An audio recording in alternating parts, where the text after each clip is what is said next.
बाणी गुरु गुरु है बाणी विच बाणी अमृत सारे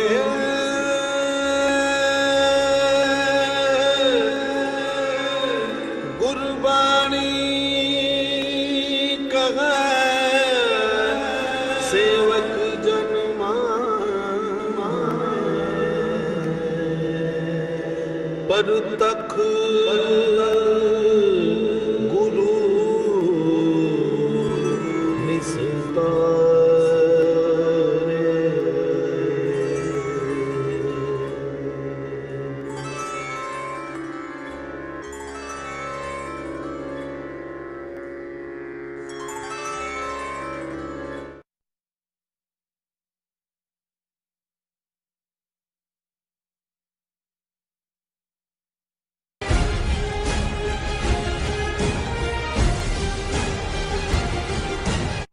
दर्शकों ब्रेक तो बाद तुहाडा सब दा निघा स्वागत है। व्यूअर्स, जिस तरह कि पहले सैगमेंट विच आपां अज दा जो पहला अहम इशू सी ओह आपां तुहाडे नाल विचारिया और उसदा हैडिंग सी नागालैंड को अकॉर्ड दी आड़ विच भारती स्टेट नागियां नूं बना रही है बेवकूफ। से इस उपर डॉक्टर साहब ने अपने विचार दिते ने, तुहाडे नाल साझे कीते ने। आई होप तुहानूं सारिआं नूं पसंद आए होणगे। और अगले टॉपिक तो पहला असीं अपने दर्शकों ते श्रोतिਆਂ ਨੂੰ हमेशा तरह दसी व्यूअर्स, जिस तरह कि तुसीं जानते हो कि और तुसीं देखते भी हो कि जे तुसीं TV 84 नाल जां प्रोग्राम सच्चो सच नाल फेसबुक राਹੀਂ जुड़े हो तां इस नूं ਵੱਧ लाइक करो ते शेयर करो ਅਤੇ ਨਾਲ ਹੀ YouTube ਤੇ ਸਬਸਕ੍ਰਾਈਬ ਵੀ ਕਰੋ। ਇਹ ਵੀ ਦੱਸ ਦਈਏ ਕਿ ਤੁਸੀਂ TV 84 ਦੀ ਐਪ ਨੂੰ ਐਂਡਰੋਇਡ ਐਂਡ ਐਪ ਸਟੋਰ ਤੇ ਡਾਊਨਲੋਡ ਕਰਕੇ TV 84 ਦੀ ਜੋ ਲਾਈਵ ਸਟ੍ਰੀਮ ਹੈ ਉਸ ਨੂੰ ਤੁਸੀਂ 24 ਆਵਰਸ ਦੇਖ ਸਕਦੇ ਹੋ। ਹੁਣ ਜੋ ਆਪਾਂ ਅੱਜ ਦਾ ਅਹਿਮ दूसरा इशू है उस उपर आप डॉक्टर साहब को उन्होंने विचार सुनते हैं। जी डॉक्टर साहब की कहना चाहोगे? देखो, मेरी ये कोशिश होंदी है कि जिथे असी सिखां नाल संबंधित मसलियां दे उत्ते गल करते हैं, बिल्कुल उस दे विच ज़ाहिर है खालिस्तान मेन मुद्दा हुंदा है और पंजाब दे विच जो धक्काशाही जो गैर इखलाकी कार्रवाइयां हुकूमती पुलिस हुकूमती ढांचा करदा है उस दे उत्ते भी असीं गल करदे हैं। और जदों असीं ये दावे नाल कहंदे हैं, तुसीं भी ये कहंदे हो कि TV 84 उस खिते दे लोकां दी ओ कश्मीरी होण, नॉर्थ ईस्ट होए, उत्तर पूरब उन्हां दी आज़ादी दा हामी है, उन्हां दे हक्कां दा हामी है, दलित भाईचारे दे लई साडी आवाज़ बुलंद हुंदी है। सो ज़ाहिर है कि असीं ये सिर्फ दावा नहीं करदे, ਅਸੀਂ ਇਸ ਨੂੰ ਜਿਹੜਾ ਖਾਸ ਤੌਰ ਤੇ ਸੱਚੋ ਸੱਚ ਪ੍ਰੋਗਰਾਮ ਇੱਕ ਐਸਾ ਫਾਰਮੈਟ ਵੀ ਹੈ ਜਿਹਦੇ ਵਿੱਚ ਕਿ ਅਸੀਂ ਖੁੱਲ੍ਹ ਕੇ ਬਾਕੀਆਂ ਨੂੰ ਜਿਹੜੇ ਕਿ ਆਪਣੀ ਆਜ਼ਾਦੀ ਲਈ ਲੜ ਰਹੀਆਂ ਕੌਮਾਂ ਨੇ ਉਹਨਾਂ ਨੂੰ ਮੁਕੰਮਲ ਹਮਾਇਤ ਕਰਦੇ। ਇਹ ਵੱਖਰੀ ਗੱਲ ਹੈ ਵੀ ਕਈ ਵਾਰ ਸਾਨੂੰ ਇਹ ਪੁੱਛਿਆ ਜਾਂਦਾ ਹੈ ਕਿ ਜੀ ਤੁਸੀਂ ਤਾਂ ਹਰ ਇੱਕ ਦੀ ਹਮਾਇਤ ਕਰਦੇ ਹੋ, ਦੂਸਰੇ ਪਾਸਿਓਂ ਕਿੰਨੀ ਕੁ ਹਮਾਇਤ ਆਉਂਦੀ ਹੈ। ਤੇ ਮੇਰਾ ਇਸ ਤੇ ਕਹਿਣਾ ਹੁੰਦਾ ਹੈ ਕਿ ਵੀ ਅਸੀਂ ਇਹ ਇਸ ਲਈ ਹਮਾਇਤ ਨਹੀਂ ਕਰਦੇ ਕਿ ਦੂਸਰੇ ਵੀ ਹਮਾਇਤ ਕਰਨ। ਅਸੀਂ ਇਹ ਸਮਝਦੇ ਹਾਂ ਵੀ ਇਹ ਸਾਡਾ ਇਖਲਾਕੀ ਫਰਜ਼ ਹੈ ਔਰ ਜਿੱਥੇ ਅਸੀਂ ਉਸ ਗੁਰੂ ਨਾਨਕ ਦੇ ਸਿੱਖ ਹੈ ਜਿਸ ਗੁਰੂ ਨਾਨਕ ਨੇ ਸਾਨੂੰ ਸਿਖਾਇਆ ਕਿ ਭਾਈ ਜਦੋਂ ਵੀ ਧੱਕਾ ਹੋਏ, ਜ਼ੁਲਮ ਹੋਏ, ਉਦੋਂ ਸੱਚ ਕੀ ਬਾਣੀ ਨਾਨਕ ਆਖੈ, ਸੱਚ ਸੁਣਾਏ ਸੀ ਸੱਚ ਕੀ ਬਿਲ। ਅਸੀਂ ਉਸ ਗੁਰੂ ਤੇਗ ਬਹਾਦਰ ਸਾਹਿਬ ਦੇ ਸਿੱਖ ਹੈ ਜਿਨ੍ਹਾਂ ਨੇ ਆਪਣੀ ਸ਼ਹਾਦਤ ਇਸ ਲਈ ਦਿੱਤੀ ਤਾਂ ਕਿ ਦੂਸਰਿਆਂ ਦੀ ਮੁੱਢਲੀ ਧਾਰਮਿਕ ਆਜ਼ਾਦੀ ਦੇ ਨਾਲ ਕੋਈ ਜਿਹੜਾ ਧੱਕਾ ਕਰਕੇ ਉਹਨਾਂ ਦੇ ਨਾਲ ਜ਼ਬਰ ਨਾ ਕਰੇ। ਸੋ ਜ਼ਾਹਿਰ ਹੈ ਪਹਿਲਾ ਸੈਗਮੈਂਟ ਅਸੀਂ ਨਾਗਾ ਇਸ਼ੂ ਦੇ ਉੱਤੇ ਗੱਲ ਕੀਤੀ ਕਿ ਕਿਵੇਂ 18 ਸਾਲ ਤੋਂ 80 ਰਾਉਂਡ ਗੱਲਬਾਤ ਦੇ ਕਰਨ ਦੇ ਬਾਵਜੂਦ ਔਰ 2015 ਚ ਅਕੋਰਡ ਉਹਨਾਂ ਦੇ ਨਾਲ ਮੋਦੀ ਦੀ ਪ੍ਰੈਜ਼ੈਂਸ ਸਾਈਨ ਕਰਨ ਦੇ ਬਾਵਜੂਦ ਜਿਹਨੂੰ ਕਿਹਾ ਗਿਆ ਜੀ ਅਸੀਂ ਅਕੋਰਡ ਅਜੇ ਪਬਲਿਕ ਨਹੀਂ ਕਰਾਂਗੇ, ਫਿਰ ਇਹ ਖਬਰਾਂ ਪਲਾਂਟ ਕਰਕੇ ਜੀ ਉਹਨਾਂ ਦਾ ਝੰਡਾ ਔਰ ਪਾਸਪੋਰਟ ਅੱਡ ਹੋਏਗਾ। ਔਰ ਇੱਕ ਪਾਸੇ ਤਾਂ ਇਹ ਚਾਂਸ ਹੈ ਕਿ ਜੀ ਤੁਹਾਨੂੰ ਅਸੀਂ ਆਰਟੀਕਲ 3 ਸਾਡਾ ਜੰਮੂ ਕਸ਼ਮੀਰ 'ਚ ਕੋਈ ਪਾਸਪੋਰਟ ਸੈਪਰੇਟ ਨਹੀਂ ਹੈ, ਝੰਡਾ ਉਹਨਾਂ ਦਾ ਜ਼ਰੂਰ ਸੈਪਰੇਟ ਹੈ, ਪਰ ਇਹਦੇ ਬਾਵਜੂਦ ਜੰਮੂ ਕਸ਼ਮੀਰ ਦੇ ਲੋਕਾਂ ਦੇ ਨਾਲ ਅੱਜ ਇਹੀ ਹਕੂਮਤ ਜਿਹਦਾ ਮੋਦੀ 2015 ਦੇ ਵਿੱਚ ਨਾਗਿਆਂ ਦੇ ਨਾਲ 80 ਰਾਉਂਡ ਔਰ 18 ਸਾਲ ਦੀ ਗੱਲਬਾਤ ਤੋਂ ਬਾਅਦ ਅਕੋਰਡ ਸਾਈਨ ਕਰਦਾ ਹੈ, ਇਹ ਅੰਨੇ ਨੂੰ ਵੀ ਨਜ਼ਰ ਆਉਣਾ ਚਾਹੀਦਾ ਹੈ ਕਿ ਜਿੱਥੇ ਜੋ ਕੁਝ ਮੰਨਿਆ ਹੋਇਆ ਹੈ, ਬਿਲਕੁਲ 72 ਸਾਲ ਤੋਂ ਮੰਨਿਆ ਹੋਇਆ ਹੈ, ਜਿਸ ਇਸ਼ੂ ਨੂੰ ਖੁਦ ਇੰਡੀਅਨ ਸਟੇਟ ਜਿਹੜੀ ਹੈ ਉਹ ਯੂਨਾਈਟਿਡ ਨੇਸ਼ਨ ਸਿਕਿਉਰਿਟੀ ਕਾਉਂਸਲ ਚ ਲੈ ਕੇ ਗਈ, ਜਿਨ੍ਹਾਂ ਨੇ ਉਸ ਨੂੰ ਜਿਹੜਾ ਹੈ ਉਹ ਉਹਦੇ ਚ ਇੰਟਰਵੀਨ ਕਰਨ ਦੀ ਗੱਲ ਕੀਤੀ, ਰਾਈਟ ਆਫ ਸੈਲਫ ਡਿਟਰਮੀਨੇਸ਼ਨ ਦੀ ਗੱਲ ਕੀਤੀ ਕਿ ਭਾਈ ਲੋਕਾਂ ਨੂੰ ਹੱਕ ਹੋਣਾ ਚਾਹੀਦਾ ਹੈ। ਜਿੱਥੇ UN ਅਬਜ਼ਰਵਰ ਬੈਠੇ ਹੋਏ ਨੇ, ਜਿੱਥੇ ਦੋਵੇਂ ਪਾਸੇ ਮੋਨੀਟਰ ਹੁੰਦੀ ਹੈ ਜਿਹੜੀ ਉਹਨਾਂ ਦੀ ਲਾਈਨ ਆਫ ਕੰਟਰੋਲ ਹੈ, ਉਸ ਇਹਦੇ ਬਾਵਜੂਦ ਉਹ ਕੋਈ ਪਰਮਾਨੈਂਟ ਬਾਰਡਰ ਨਹੀਂ ਹੈ, ਕਿਉਂਕਿ ਇਹ ਝਗੜਾ UN ਸਿਕਿਉਰਿਟੀ ਕਾਉਂਸਲ 'ਚ ਹੈ ਔਰ ਇਹ ਖੁਦ ਲੈ ਕੇ ਗਏ ਨੇ।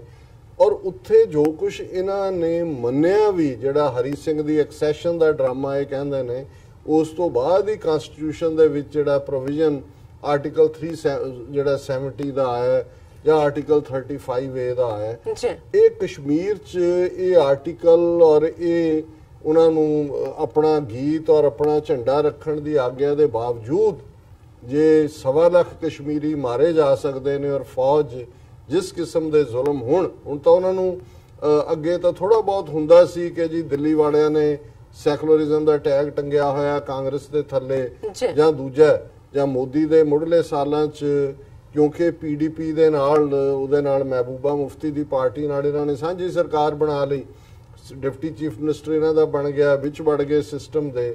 ਫਿਰ ਵੀ ਕਿਉਂਕਿ ਕੋਈ ਘਟਨਾ ਹੁੰਦੀ ਸੀ ਉਹਦਾ ਰੌਲਾ ਪੈ ਜਾਂਦਾ ਸੀ। ਹੁਣ ਤਾਂ ਉਹਨਾਂ ਨੇ ਸਿੱਧਾ ਗਵਰਨਰ ਰੂਲ ਦੇ ਨਾਂ ਥੱਲੇ ਜੋ ਹਾਲਾਤ ਉੱਥੇ ਫੌਜ ਦੀ ਜਿਹੜੀ ਹੈ ਜ਼ਬਰ ਜਨਾਹ ਦੀ ਲਾਈਨ ਜਿਹੜੀ ਚੱਲ ਰਹੀ ਹੈ, ਉਸ ਦਾ ਬਹੁਤ ਘੱਟ ਵੇਰਵਾ ਬਾਹਰ ਆ ਰਿਹਾ।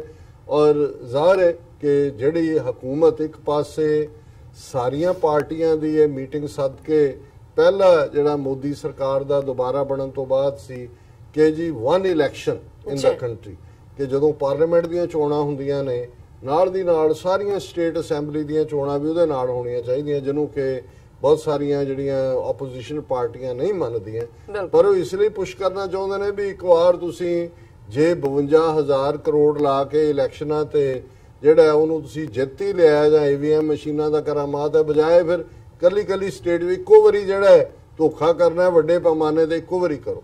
ਪਰ ਇਹ ਜਿਹੜਾ ਆਪਣੇ ਏਜੰਡੇ ਨੂੰ 1 ਇਲੈਕਸ਼ਨ ਦੇ ਥੱਲੇ ਪੁਸ਼ ਕਰਨ ਵਾਲੀ ਜਿਹੜੀ ਪਾਰਟੀ ਜਿਹੜੀ ਅੱਜ ਹਕੂਮਤ 'ਚ ਹੈ, ਉਹਨੂੰ ਇਹ ਕਿਉਂ ਨਹੀਂ ਲੱਗਾ ਕਿ ਕਸ਼ਮੀਰ ਦੇ ਵਿੱਚ, ਜੰਮੂ ਕਸ਼ਮੀਰ 'ਚ ਜਦੋਂ ਕਿ ਪਾਰਲੀਮੈਂਟ ਦੀਆਂ ਚੋਣਾਂ ਹੋਈਆਂ ਉੱਥੇ ਅਸੈਂਬਲੀ ਦੀਆਂ ਚੋਣਾਂ ਵੀ ਨਾਲ ਕਰਵਾਓ। ਕਿਉਂਕਿ ਇੱਕ ਤਾਂ ਉਹ ਗਵਰਨਰ ਰੂਲ ਦੇ ਬਹਾਨੇ ਨਾਲ ਉੱਥੇ ਬਿਲਕੁਲ ਸਫਾਈ ਕਰ ਰਹੇ ਨੇ ਨੌਜਵਾਨੀ ਦੀ। ਉੱਥੇ ਉਹਨਾਂ ਨੂੰ ਇਹ ਪਤਾ ਸੀ ਕਿ ਜੇ ਸਟੇਟ ਅਸੈਂਬਲੀ ਦੀਆਂ ਚੋਣਾਂ ਹੁੰਦੀਆਂ ਨੇ ਤੇ ਫਿਰ ਜ਼ਾਹਰ ਹੈ ਕਿ ਜਿਹੜੇ ਆਜ਼ਾਦੀ ਪਸੰਦ ਲੋਕ ਨੇ ਉੱਥੇ ਜਿਹੜੇ ਕੁਰਬਾਨੀਆਂ ਦੇ ਰਹੇ ਨੇ, ਸ਼ਹਾਦਤਾਂ ਦੇ ਰਹੇ ਨੇ, ਉਹਨਾਂ ਦੀ ਹਕੂਮਤ ਬਣੇਗੀ। ਕਿਉਂਕਿ ਜੇ ਮਹਿਬੂਬਾ ਮੁਫਤੀ ਹਾਰ ਸਕਦੀ ਹੈ ਆਪਣੀ ਪਾਰਲੀਮੈਂਟ ਦੀ ਸੀਟ ਵੀ, ਕਿਉਂਕਿ ਉਹਨੇ ਅਲਾਈਅੰਸ ਕੀਤਾ ਹੈ BJP ਦੇ ਨਾਲ, ਔਰ ਅਨੰਤਨਾਗ ਔਰ ਦੂਸਰੇ ਹਲਕਿਆਂ ਜੀਵਨ 5% ਵੋਟਾਂ ਵੀ ਨਹੀਂ ਪੈਂਦੀਆਂ, ਖਾਲੀ ਬੈਠੇ ਹੋਏ ਨੇ ਇਹਨਾਂ ਦੇ ਪੋਲਿੰਗ ਆਫਿਸਰ। ਸੋ ਜ਼ਾਹਰ ਹੈ ਕਿ ਇਹ ਅੱਜ ਵੀ, ਹੁਣ ਜਦੋਂ ਮੈਂ ਇਸ ਵਿਚਾਰ ਨੂੰ ਡਿਸਕਸ ਕਰ ਰਿਹਾ ਪਿਛਲੇ ਦਿਨਾਂ 'ਚ, ਜਿਵੇਂ ਇੱਕ ਪਾਸੇ ਨਾਗਾਲੈਂਡ 'ਚ ਉਹਨਾਂ ਨੇ ਡਿਸਟਰਬਡ ਏਰੀਆ ਐਕਟ ਹੋਰ 6 ਮਹੀਨੇ ਦੇ ਨਾਂ ਥੱਲੇ ਜ਼ੁਲਮ ਦੀ ਚੱਕੀ ਨਵੇਂ ਸਿਰਿਓਂ ਸ਼ੁਰੂ ਕੀਤੀ ਹੈ, ਉਹਨੂੰ ਪੀਣੀ। ਕਸ਼ਮੀਰ ਦੇ ਵਿੱਚ ਜਿਹੜਾ ਇਹਨਾਂ ਨੇ 6 ਮਹੀਨੇ ਲਈ ਹੋਰ ਪ੍ਰੈਜ਼ੀਡੈਂਟ ਰੂਲ, ਜਿਹਦਾ ਮਤਲਬ ਹੈ ਸਿੱਧਾ ਏਜੰਸੀਆਂ ਫੌਜ ਦਾ, ਉਹਨੂੰ ਐਕਸਟੈਂਡ ਕਰਨ ਦੀ ਲਾਈਨ ਜਿਹੜੀ ਹੈ ਲਈ ਹੈ। ਔਰ ਬੜਾ ਭੜਕਾਊ ਜਿਹੜਾ ਭਾਸ਼ਣ ਹੈ ਅਮਿਤ ਸ਼ਾਹ, ਜਿਹੜਾ ਜਿਸ ਨੂੰ ਮੈਂ ਈਵਨ ਇਸ ਟਾਈਟਲ ਦੇ ਵਿੱਚ ਵੀ ਜਿਹੜਾ ਹੈ ਉਹ ਬਲੱਡੀ ਗੂਨ ਕਿਹਾ।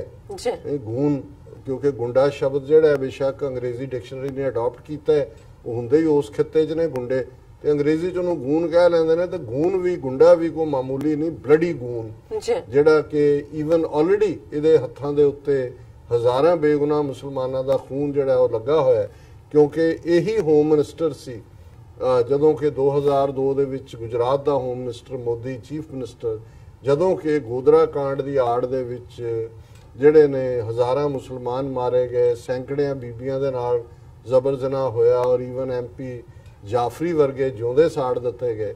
ਔਰ ਜੇ ਉਸ ਸੰਜੀਵ ਭੱਟ ਵਰਗਾ ਕੋਈ ਬੰਦਾ ਇਮਾਨਦਾਰ IPS ਆਫੀਸਰ ਜਿਹਨੇ ਇਹਨਾਂ ਨੂੰ ਐਕਸਪੋਜ਼ ਕੀਤਾ, ਉਹ 30 ਸਾਲ ਦੇ ਲਈ 30 ਸਾਲ ਪੁਰਾਣੇ ਕੇਸ ਨੂੰ ਕੱਢ ਕੇ ਉਹਨੂੰ ਉਮਰ ਕੈਦ ਜਿਹੜੀ ਆ ਉਹ ਦੇ ਦਿੱਤੀ ਗਈ ਹੈ।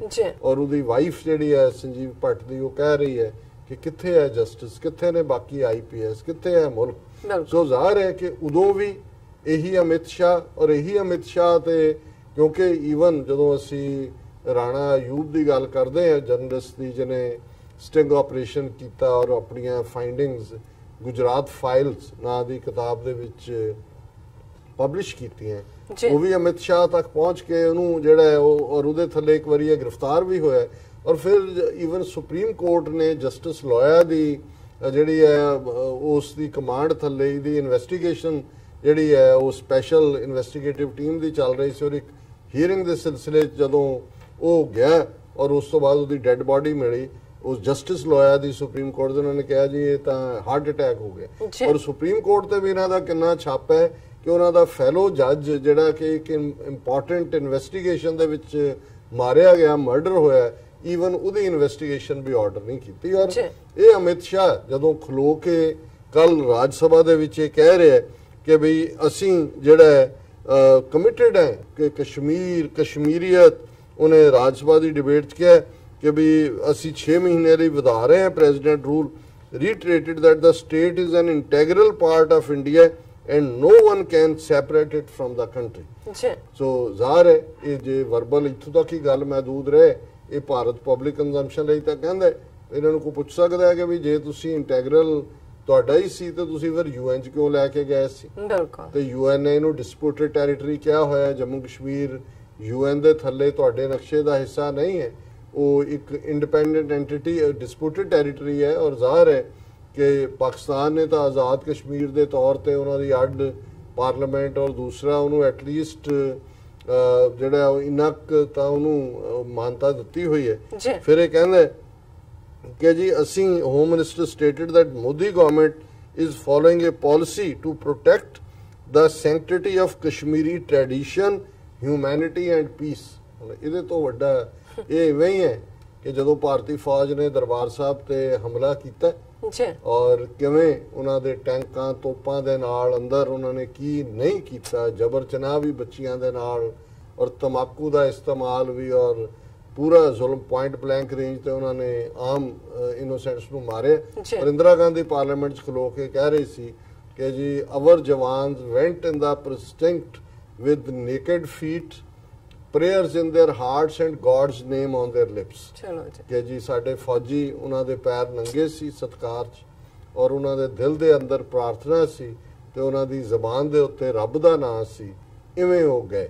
ਹੁਣ ਇਵੇਂ ਹੀ ਇਹਦਾ ਅਮਿਤ ਸ਼ਾਹ ਦਾ ਇਹ ਕਹਿਣਾ ਕਿ ਜੀ ਅਸੀਂ ਮੋਦੀ ਸਰਕਾਰ ਜਿਹੜੀ ਹੈ ਅਸੀਂ ਕਸ਼ਮੀਰੀ ਟ੍ਰੈਡੀਸ਼ਨ, ਉਹਨਾਂ ਦੀ ਰਵਾਇਤ, ਇਨਸਾਨੀਅਤ ਔਰ ਅਮਨ ਅਸੀਂ ਤਾਂ ਉਸ ਨੂੰ ਹੀ ਕਰ ਰਹੇ ਹਾਂ। ਇਹ ਹੈ ਗੋਲੀਆਂ ਦੀ ਬੁਛਾੜ ਜਿਹੜਾ ਹੈ ਇਹ ਅਮਨ ਦੀ ਪ੍ਰੇਅਰ ਹੈ ਔਰ ਜੋ ਬੀਬੀਆਂ ਦੇ ਨਾਲ ਬੱਚੀਆਂ ਦੇ ਨਾਲ ਹੋ ਰਿਹਾ ਹੈ ਉਹ ਕਸ਼ਮੀਰੀ ਰਵਾਇਤ ਨੂੰ ਜਿਹੜਾ ਇਹ ਰੈਕਗਨੀਸ਼ਨ ਦੇ ਰਹੇ ਨੇ। ਔਰ ਜੋ ਕੁਝ ਜਿਹੜਾ ਇਹ ਆਮ ਸਕੂਲੀ ਬੱਚਿਆਂ ਦੇ ਨਾਲ ਔਰ ਦੂਜੇ ਵੀ ਔਰ ਉਹ ਮਾਣ ਨਾਲ ਕਹਿ ਰਹੇ ਜੀ ਦੇਖੋ ਹੁਣ ਉੱਥੇ ਕੋਈ ਪੱਥਰ ਨਹੀਂ ਮਾਰਦਾ ਸਭ ਅਸੀਂ। ਔਰ ਫਿਰ ਅੱਗੋਂ ਇਹ ਕਹਿੰਦਾ ਵੀ reopened schools, provided cooking gas, built toilets, provided electricity during president's rule. ਹੁਣ ਇਹ ਪਿਛਲੇ 6 ਮਹੀਨੇ 'ਚ ਇਹਨਾਂ ਨੇ ਸਾਰੇ ਕਸ਼ਮੀਰ 'ਚ ਟਾਇਲਟ ਵੀ ਬਣਾ ਦਿੱਤੇ ਨੇ ਔਰ ਸਕੂਲ ਵੀ ਖੋਲ ਦਿੱਤੇ ਨੇ, ਕੁਕਿੰਗ ਗੈਸ ਵੀ ਲੋਕਾਂ ਨੂੰ ਦੇ ਦਿੱਤੇ। ਪਹਿਲਾਂ ਲੋਕ ਭੁੱਖੇ ਮਰਦੇ ਸੀ ਇਹਨਾਂ ਦੀ ਕੁਕਿੰਗ ਗੈਸ ਤੋਂ ਬਿਨਾਂ। ਫਿਰ ਉਹਨੇ ਕਿਹਾ ਕਿ ਜੀ ਇਹ ਕਿੱਥੇ ਗਏ ਕਸ਼ਮੀਰ ਦੀਆਂ ਟ੍ਰੈਡੀਸ਼ਨਸ, ਕਹਿ ਰਿਹਾ ਕਸ਼ਮੀਰੀ ਪੰਡਤਾਂ ਨੂੰ ਕਿਹਨੇ ਬਾਹਰ ਕੱਢਿਆ, ਸੂਫੀ ਟ੍ਰੈਡੀਸ਼ਨਸ ਕਿੱਥੇ ਗਈਆਂ? ਤੁਸੀਂ ਤਾਂ ਨਾ ਕੋਈ ਸੂਫੀ ਛੱਡਿਆ, ਨਾ ਕੋਈ ਵਹਾਬੀ ਛੱਡਿਆ, ਨਾ ਕੋਈ ਦੇਵਖੰਡੀ ਛੱਡਿਆ, ਦਿਓਬੰਦੀ ਛੱਡਿਆ, ਜੋ ਭਾਰਤ ਦੇ ਵਿੱਚ ਮੁਸਲਮਾਨਾਂ ਦਾ ਹਾਲ ਹੋ ਰਿਹਾ। ਔਰ ਕਸ਼ਮੀਰੀ ਪੰਡਤਾਂ ਨੂੰ ਇਹ ਅਮਿਤ ਸ਼ਾਹ ਤੂੰ ਆਪਣੀਆਂ ਫਾਈਲਾਂ ਹੀ ਦੇਖ ਲੈ ਕਿ ਕਸ਼ਮੀਰੀ ਪੰਡਤਾਂ ਨੂੰ ਤੁਹਾਡੇ ਪੀਰੀਅਡ ਦੇ ਵਿੱਚ ਜਗਮੋਹਨ ਜਦੋਂ ਗਵਰਨਰ ਸੀ ਕਸ਼ਮੀਰ ਦੇ ਵਿੱਚ ਉਹਨੇ ਖੁਦ ਉਹਨਾਂ ਦੀ ਹਿਜਰਤ ਕਰਵਾਈ ਹੈ ਔਰ ਇਹੀ ਤੁਹਾਡੀ ਕੋਸ਼ਿਸ਼ ਸੀ ਕਸ਼ਮੀਰ ਦੇ ਸਿੱਖਾਂ ਦੇ ਵੀ ਹਿਜਰਤ ਕਰਵਾਉਣ ਦੀ। ਇਸ ਲਈ ਤੁਹਾਡੀ ਪਹਿਲੀ ਵਾਜਪਾਈ ਦੀ ਸਰਕਾਰ ਵੇਲੇ ਹੋਮ ਮਿਨਿਸਟਰ LK ਅਡਵਾਨੀ ਨੇ 20 ਮਾਰਚ 2000 ਨੂੰ ਕਸ਼ਮੀਰ ਵਾਦੀ ਦੇ ਜ਼ਿਲ੍ਹਾ ਅਨੰਤਨਾਗ 'ਚ 35 ਇਨੋਸੈਂਟ ਸਿੱਖਾਂ ਨੂੰ ਮੌਤ ਦੇ ਘਾਟ ਉਤਾਰਿਆ ਸੀ ਜਦੋਂ ਕਿ ਅਮਰੀਕਾ ਦਾ ਪ੍ਰੈਜ਼ੀਡੈਂਟ ਕਲਿੰਟਨ ਦਿੱਲੀ ਦੇ ਵਿੱਚ ਉਹਨੇ ਅਜੇ ਆਪਣੇ ਪੈਰ ਰੱਖੇ ਸੀ। ਸੋ ਜ਼ਾਹਰ ਹੈ ਕਿ ਉਹ ਵੀ ਤੁਹਾਡੀਆਂ ਕਰਤੂਤਾਂ ਸੀ। ਅੱਜ ਵੀ ਜੋ ਕੁਝ ਤੁਸੀਂ ਕਰਵਾ ਰਹੇ ਹੋ ਇਹ ਤੁਹਾਡਾ ਹੀ ਕਰਤੂਤਾਂ ਨੇ। ਔਰ ਫਿਰ ਉਹ ਕਹਿ ਰਿਹਾ were they not part of Kashmiri tradition. ਹੁਣ ਇਹੀ ਕੰਮ ਸਿੱਖਾਂ ਨਾਲ ਵੀ ਜਦੋਂ ਉਹਨਾਂ ਨੇ 35 ਸਿੱਖ ਮਾਰੇ ਜਿੱਥੇ ਕਸ਼ਮੀਰ ਦੀ ਸਟਰਗਲ ਨੂੰ ਜਿਹੜਾ ਉਹ ਦਹਿਸ਼ਤਗਰਦੀ ਦੇ ਖਾਤੇ 'ਚ ਪਾਣਾ ਸੀ। ਉੱਥੇ ਵੱਡਾ ਮਕਸਦ ਸੀ ਕਿ 2-2.5 ਲੱਖ ਸਿੱਖ ਜਿਹੜਾ ਕਸ਼ਮੀਰ ਵਾਦੀ 'ਚ ਰਹਿੰਦਾ ਹੈ ਉਹ ਹਿਜਰਤ ਕਰਕੇ ਕੈਂਪਾਂ 'ਚ ਬੈਠੇ ਔਰ ਫਿਰ ਦੁਨੀਆ ਭਰ 'ਚੋਂ ਸਿੱਖਾਂ ਨੂੰ ਕਹਿਣਾ ਦੇਖ ਲਓ ਜੀ ਤੁਹਾਡੇ ਸਿੱਖਾਂ ਦਾ ਕੀ ਹਾਲ ਕੀਤਾ। ਪਰ ਉਹ ਗੱਲ ਇਹਨਾਂ ਦੀ ਚੱਲੀ ਨਹੀਂ, ਕਿਉਂਕਿ ਕਸ਼ਮੀਰੀ ਸਿੱਖ ਦੇ ਨਾਲ ਕਸ਼ਮੀਰੀ ਮੁਸਲਮਾਨ ਵੀ ਜਿਹੜੇ ਸਦੀਆਂ ਤੋਂ ਉਹ ਉਹਨਾਂ ਦਾ ਹੋਮਲੈਂਡ ਹੈ, ਉੱਥੇ ਰਹਿ ਰਹੇ ਨੇ ਔਰ ਬਾਹਰਲੇ ਸਿੱਖਾਂ ਨੇ ਵੀ ਇਸ ਪਲਾਟ ਨੂੰ ਐਕਸਪੋਜ਼ ਕੀਤਾ ਔਰ ਫਿਰ ਉਹਨੇ ਇਹ ਕਿਹਾ our approach is clear, those who talk of breaking India we will respond to them in the same language। ਹੁਣ ਇਹ ਸੇਮ ਲੈਂਗੁਏਜ ਕੀ ਹੈ? ਜੇ ਉਹ ਤੁਸੀਂ ਮੂੰਹ ਚੋਂ ਆਜ਼ਾਦੀ ਕਹੋਗੇ ਤੇ ਤੁਹਾਡੇ ਮੂੰਹ 'ਚ ਅਸੀਂ ਗੋਲੀ ਮਾਰਾਂਗੇ। ਔਰ ਇਹੀ ਗੱਲ ਜਦੋਂ ਰਿਬੇਰੋ ਪੰਜਾਬ ਦੇ ਵਿੱਚ IG ਪੁਲਿਸ ਬਣ ਕੇ ਆਇਆ ਡਾਇਰੈਕਟਰ ਜਨਰਲ ਉਦੋਂ ਸੀ ਔਰ ਉਹਨੇ ਜਦੋਂ ਉਹਨੂੰ ਪੁੱਛਿਆ ਗਿਆ ਕਿ ਜੀ ਪੰਜਾਬ 'ਚ ਖਾਲਿਸਤਾਨ ਦੀ ਲਹਿਰ ਚੱਲ ਰਹੀ ਹੈ ਔਰ ਦੂਸਰਾ ਤੁਸੀਂ ਕਿਵੇਂ, ਉਹ ਕਹਿੰਦਾ ਜੀ ਕਿ ਬੁਲਟ ਫॉर ਬੁਲਟ ਅਸੀਂ ਆਰਡਰ ਕਰ ਦਿੱਤਾ ਹੈ ਵੀ ਗੋਲੀਆਂ। ਇਹ ਡੈਮੋਕ੍ਰੇਸੀ ਦੀ ਗੱਲਾਂ ਹੋ ਰਹੀਆਂ ਜਿੱਥੇ ਬੁਲਟ ਫॉर ਬੁਲਟ ਹੋ ਰਹੀ ਹੈ ਔਰ ਇਹ ਦੇਸ਼ ਦਾ ਹੋਮ ਮਿਨਿਸਟਰ ਕਹਿ ਰਿਹਾ ਹੈ ਕਿ ਜੀ ਅਸੀਂ ਸੇਮ ਲੈਂਗੁਏਜ। ਹੁਣ ਸੇਮ ਲੈਂਗੁਏਜ ਕੀ ਹੈ ਕਿ with the violence with the arms ਜਿਹੜਾ ਆਰਮੀ ਨੂੰ ਜਿਹੜਾ ਬਿਲਕੁਲ ਅਣਮਨੁੱਖੀ ਤੌਰ ਤਰੀਕਿਆਂ ਦਾ ਇਸਤੇਮਾਲ ਕਰਕੇ ਔਰ ਜਿਹੜੇ armed forces special powers act ਦੀ ਅਸੀਂ ਗੱਲ ਕੀਤੀ ਹੈ ਨਾਗਾਲੈਂਡ ਦੇ ਹਵਾਲੇ ਨਾਲ ਜਿਹੜਾ 6 ਮਹੀਨੇ ਜਿਹੜਾ ਉਹ ਵਧਾਇਆ ਗਿਆ ਅੱਗੋਂ ਕਸ਼ਮੀਰ ਦੇ ਵਿੱਚ ਤਾਂ ਉਹ ਚੱਲ ਹੀ ਰਿਹਾ, ਉਹਦੇ ਥੱਲੇ ਹੀ ਇਹਨਾਂ ਨੂੰ ਫੌਜ ਦੇ ਕੋਲ ਬੇਪਨਾਹ ਹੱਕ ਨੇ। ਔਰ ਇਸ ਸਾਰੇ ਚੋਂ ਈਵਨ ਜਿਹੜੀ ਆਪੋਜੀਸ਼ਨ ਦੇ ਲੋਕ ਨੇ ਉਹਨਾਂ ਨੇ ਵੀ ਕਿਹਾ ਕਿ ਵੀ ਇਹ ਜਿਹੜਾ ਇਹਦਾ ਕਹਿਣਾ ਈਵਨ CPIM ਦੀ ਸਟੇਟਮੈਂਟ ਸੀ ਕਿ ਵੀ ਇਹ ਜਿਹੜਾ ਇੱਕ ਹੋਮ ਮਿਨਿਸਟਰ ਇਸ ਕਿਸਮ ਦਾ ਬਿਆਨ ਜਦੋਂ ਦੇ ਉਹਦੇ 'ਚ ਉਹਨੇ ਕਿਹਾ ਕਿ Shah Jammu Kashmir remark provocative will further alienate people। ਇਹ ਜਿਹੜੀ ਬਿਆਨਬਾਜ਼ੀ ਹੈ ਬਹੁਤ ਭੜਕਾਊ ਹੈ ਔਰ ਇਹ ਕਸ਼ਮੀਰੀਆਂ ਨੂੰ ਹੋਰ ਅੱਗੋਂ ਤੋੜੇਗਾ। ਪਰ ਇਹਨਾਂ ਨੂੰ ਤਾਂ ਕਸ਼ਮੀਰੀ ਚਾਹੀਦੇ ਨਹੀਂ, ਇਹਨਾਂ ਨੂੰ ਕਸ਼ਮੀਰ ਚਾਹੀਦਾ ਹੈ, ਕਸ਼ਮੀਰੀ ਨਹੀਂ ਚਾਹੀਦੇ। ਸੋ ਉਹਨਾਂ ਨੂੰ ਤਾਂ ਇਹ ਇੱਕ ਵੱਡਿਓ ਜਿਹੜਾ ਇਹ ਉਸ ਦੇ ਉੱਤੇ ਉਤਾਰੂ ਨੇ ਜੋ ਇਹਨਾਂ ਨੇ ਕਰਨਾ ਹੈ। ਕਿਉਂਕਿ ਇਸੇ ਸਪੀਚ ਅਮਿਤ ਸ਼ਾਹ ਨੇ ਇਹ ਵੀ ਕਿਹਾ ਕਿ ਜਿਹੜਾ ਕਨਸਟੀਟਿਊਸ਼ਨ 'ਚ ਆਰਟੀਕਲ 370 ਹੈ ਧਾਰਾ 370 ਇਹ ਟੈਂਪਰੇਰੀ ਹੈ। ਬਿਲਕੁਲ। ਸੋ ਜ਼ਾਹਰ ਹੈ ਹੁਣ ਇਹਨਾਂ ਦੀ ਕੋਸ਼ਿਸ਼ ਇਹ ਹੈ ਕਿ ਵੀ ਇਹਨਾਂ ਨੇ ਜਿਵੇਂ ਉਹਨਾਂ ਨੂੰ ਦਲ ਬਦਲੀ ਕਰਵਾਈ ਹੈ ਰਾਜ ਸਭਾ ਦੇ ਤੇਲਗੂ ਦੇਸ਼ਮ ਪਾਰਟੀ ਦੇ 3-4 ਜਿਹੜੇ MP ਨੇ ਅਪਰ ਹਾਊਸ ਦੇ ਉਹ ਇਹਨਾਂ ਨੇ BJP ਜੁਆਇਨ ਕਰਵਾਇਆ ਜਿਹੜੀਆਂ ਅਸੈਂਬਲੀਆਂ 'ਚ ਇਹਨਾਂ ਦਾ ਹੈ ਹੁਣ ਹੋਏਗਾ ਔਰ ਬਹੁਤ ਜਲਦੀ ਇਹਨਾਂ ਦੀ ਮੈਜੋਰਿਟੀ ਅਪਰ ਹਾਊਸ 'ਚ ਵੀ ਹੋ ਜਾਏਗੀ। ਫਿਰ ਇਹ ਮਨਮਰਜ਼ੀ ਦੇ ਜਿਹੜੇ ਨੇ ਉਹ ਲਾਅ ਵੀ ਪਾਸ ਕਰਾਣਗੇ। ਪਰ ਇਹ ਜਿਹੜਾ ਕਨਸਟੀਟਿਊਸ਼ਨ ਰਾਹੀਂ ਵੀ ਇਵਨ ਸੁਪਰੀਮ ਕੋਰਟ ਦੇ ਸਹਾਰੇ ਆਰਟੀਕਲ 370 ਨੂੰ ਅਨਕਨਸਟੀਟਿਊਸ਼ਨਲ ਐਲਾਨ ਸਕਦੇ ਨੇ ਔਰ ਆਉਣ ਵਾਲੇ ਪੀਰੀਅਡ 'ਚ ਇਹ ਜਿਹੜਾ ਬਲੱਡੀ ਗੂਨ ਹੈ ਅਮਿਤ ਸ਼ਾਹ ਜਿਸ ਨੂੰ ਹੁਣ ਉਹਨਾਂ ਦਾ ਮੀਡੀਆ ਭਾਰਤੀ ਰਾਜਨੀਤੀ ਦਾ ਚਣਕਿਆ ਕਹਿੰਦਾ। ਚਣਕਿਆ ਦੀਆਂ ਨੀਤੀਆਂ ਕੀ ਸੀ ਜੇ ਤੁਸੀਂ ਪੜ੍ਹੋ ਤੇ ਫਿਰ ਈਵਨ 21ਵੀਂ ਸਦੀ ਦੇ ਵਿੱਚ ਵੀ ਕੰਬਣੀ ਛਿੜਦੀ ਹੈ ਕਿ ਕਿਸ ਹੱਦ ਤੱਕ ਜ਼ੁਲਮ ਕਰਨਾ, ਕਿਸ ਹੱਦ ਤੱਕ ਦੁਸ਼ਮਣ ਨੂੰ ਮਾਰਨ ਦੇ ਲਈ ਜਾਣਾ। ਉਸ ਦੇ ਸਾਹਮਣੇ ਦੁਨੀਆ ਦੇ ਜਿਹੜੇ ਵੱਡੇ ਵੱਡੇ ਫਿਰ ਜਿਹੜੇ ਡਿਕਟੇਟਰ ਫਾਸ਼ਿਸਟ ਜਾਂ ਆਟੋਕਰੈਟ ਲੋਕ ਰਹੇ ਨੇ ਉਹ ਵੀ ਸ਼ਰਮਿੰਦਗੀ ਮਹਿਸੂਸ ਜੀ। ਰਾਜ ਸਾਹਿਬ ਤੁਹਾਡਾ ਬਹੁਤ ਬਹੁਤ ਸ਼ੁਕਰੀਆ। ਤੁਸੀਂ ਦੂਸਰਾ ਇਸ਼ੂ ਸਾਡੇ ਦਰਸ਼ਕਾਂ ਨਾਲ ਸਾਂਝਾ ਕੀਤਾ। ਇੱਥੇ ਲੈਣੇ ਬ੍ਰੇਕ ਤੋਂ ਪਹਿਲਾਂ ਅਸੀਂ ਆਪਣੇ ਦਰਸ਼ਕਾਂ ਤੇ ਸਰੋਤਿਆਂ ਨੂੰ ਫਿਰ ਦੁਬਾਰਾ ਅਪੀਲ ਤੇ ਬੇਨਤੀ ਕਰਦੇ ਹਾਂ ਵਿਊਅਰਸ, ਜਿਸ ਤਰ੍ਹਾਂ ਕਿ ਤੁਸੀਂ ਜਾਣਦੇ ਹੋ ਕਿ TV84 ਮਨੁੱਖੀ ਹੱਕਾਂ ਦਾ ਪਹਿਰੇਦਾਰ ਹੈ। TV84 ਸਿੱਖਾਂ, ਕਸ਼ਮੀਰੀਆਂ ਅਤੇ ਭਾਰਤ ਦੀਆਂ ਨਾਰਥ ਈਸਟ ਸਟੇਟਾਂ ਦੇ ਲੋਕਾਂ ਦੇ ਸਵੈ ਨਿਰਣੇ ਦੇ ਹੱਕਾਂ ਦਾ ਹਾਮੀ ਹੈ। ਅਸੀਂ ਚਾਹਾਂਗੇ ਕਿ ਤੁਸੀਂ TV84 ਦੀ ਚੜ੍ਹਦੀ ਕਲਾ ਲਈ ਵੱਧ ਤੋਂ ਵੱਧ ਡੋਨੇਟ ਕਰੋ। ਡੋਨੇਟ ਕਰਨ ਲਈ ਸਾਡੀ ਵੈਬਸਾਈਟ tv84.tv ਤੇ ਜਾ ਕੇ ਪੇਪਲ ਦੀ ਵਰਤੋਂ ਕਰਕੇ ਵਨ ਟਾਈਮ ਡੋਨੇਟ ਕਰ ਸਕਦੇ ਹੋ, ਮੰਥਲੀ ਡੋਨੇਟ ਵੀ ਕਰ ਸਕਦੇ ਹੋ। ਤੁਸੀਂ TV84 ਦੇ ਨਾਮ ਤੇ ਚੈੱਕ ਬਣਾ ਕੇ ਸਾਨੂੰ ਮੇਲ ਵੀ ਕਰ ਸਕਦੇ ਹੋ ਸਾਡੇ ਇਸ ਪਤੇ ਤੇ 36-01 37th Avenue, Long Island City, New York 11101 USA, ਜਾਂ ਫਿਰ ਤੁਸੀਂ ਸਾਨੂੰ ਫੋਨ ਰਾਹੀਂ ਵੀ ਸੰਪਰਕ ਕਰ ਸਕਦੇ ਹੋ ਸਾਡੇ ਫੋਨ ਨੰਬਰ ਤੇ 5164060694। Thank you so much viewers. ਤੁਸੀਂ ਕਿਤੇ ਨਹੀਂ ਜਾਣਾ, ਮਿਲਦੇ ਹਾਂ ਆਫਟਰ ਦਿਸ ਸ਼ਾਰਟ ਬ੍ਰੇਕ।